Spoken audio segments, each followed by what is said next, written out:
La conférence internationale sur la population, la santé et le développement 2023 a commencé ses travaux ce mardi sous le parrainage du président Abdel Fattah el-Sisi sous le titre Une population en bonne santé pour le développement durable.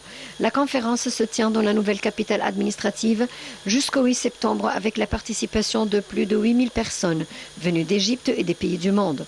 Les activités de la conférence comprennent le lancement de la stratégie nationale de population et de la stratégie générale de santé en Égypte à la lumière de l'intérêt des dirigeants politiques pour le système de santé et la question démographique en Égypte. La conférence comprend 65 séances de dialogue auxquelles participent 270 intervenants égyptiens et étrangers. Le programme scientifique de bourse égyptienne participe également avec 14 ateliers et 33 sessions auxquelles participent 125 personnes, dont 31 spécialisations.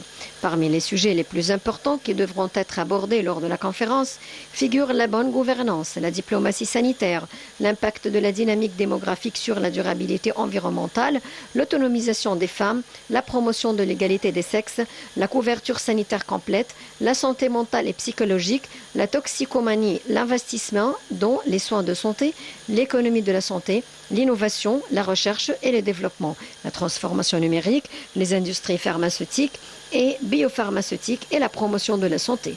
Le président el-Sisi a déclaré que la croissance démographique fait partie des questions les plus importantes qu'affronte l'Égypte et le nombre de la population du continent africain atteindra 1,6 milliard de personnes en quelques années, soulignant que malgré les grandes ressources du continent, elles ne seraient pas suffisantes dans l'avenir. Selon les prévisions des Nations Unies, la population mondiale devrait atteindre 7,9 milliards en 2050, avec plus de la moitié de l'augmentation attendue de la population mondiale jusqu'en 2050, concentrée dans 8 pays, dont l'Égypte. Le ministre de la Santé et de la Population, Khaled Abdel Ghaffar, a prononcé une allocution lors de l'inauguration de la conférence, dans laquelle il a déclaré que la croissance démographique constitue le plus grand défi qu'affronte l'action nationale en Égypte actuellement et dans l'avenir. Le problème de croissance démographique entrave les efforts de développement et de croissance économique, ce qui influence le niveau des services dispensés aux citoyens et leur niveau de vie, a ajouté le ministre Abdel Ghaffar.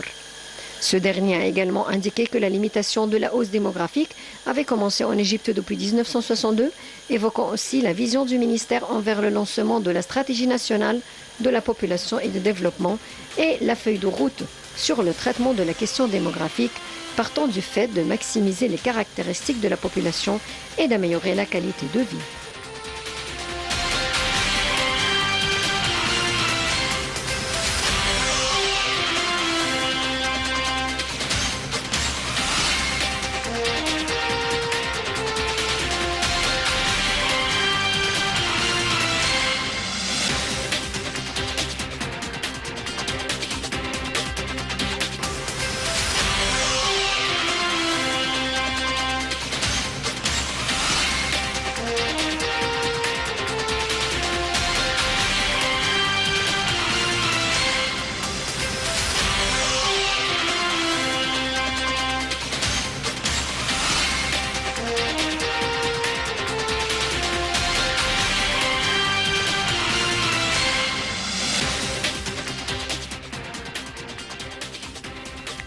Et pour parler plus en détail de ce sujet, nous avons en ligne Dr Khaled Ayed, expert en économie. Bonsoir docteur.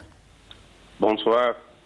Alors docteur, parlez-nous de l'importance de la tenue de cette conférence actuellement en 2023, alors que la dernière a été tenue en Égypte en 1994.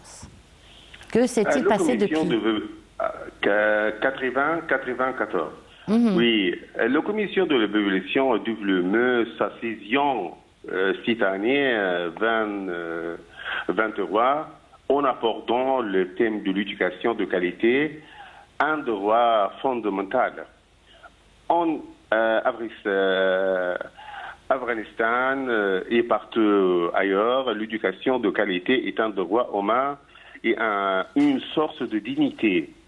Et autonomisation économique a déclaré avec autorité la vice-secrétaire générale de l'ONU ce matin dans son discours d'ouverture de la 56e session de la Commission de la population et du développement, a ainsi mis l'emphase sur les thèmes de travaux population, éducation, développement durable.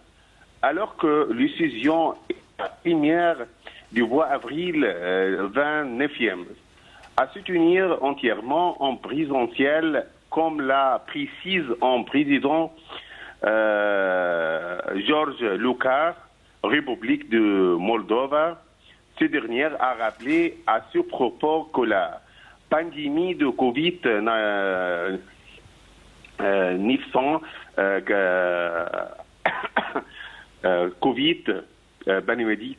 Covid a mis à mal certaines équilibres durables gagnés comme le progrès vers l'égalité de sexe dans l'éducation. C'est donc à juste titre que cette décision entend se pencher sur le moyen de promouvoir le résultat du sommet sur la transformation de l'éducation. Aussi, tous les différents intervenants de sur la science ouverture de ce matin en animant rappelé l'importance d'assurer une éducation universelle. Le secrétaire général adjoint aux affaires économiques et sociales, M. Lio Jonia, a numéro le bienfait d'une éducation de qualité en rappelant lui aussi que citons de droits humains. D'accord. Malgré cela, a-t-il mis en garde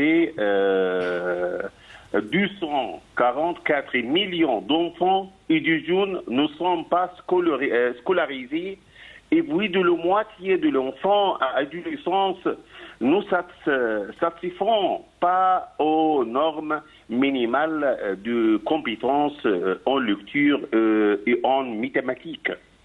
Et lire aussi.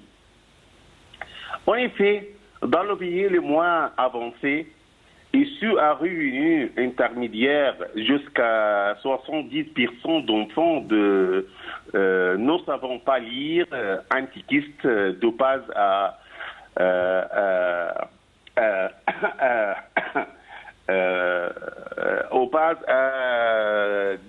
NIFAN, a noté le directeur général adjoint de l'Organisation des Nations Unies pour l'éducation, les sciences et la culture, UNESCO, M. Zing Q, qui a aussi déploré au taux croissance de pression et de stress chez les jeunes et les enseignants.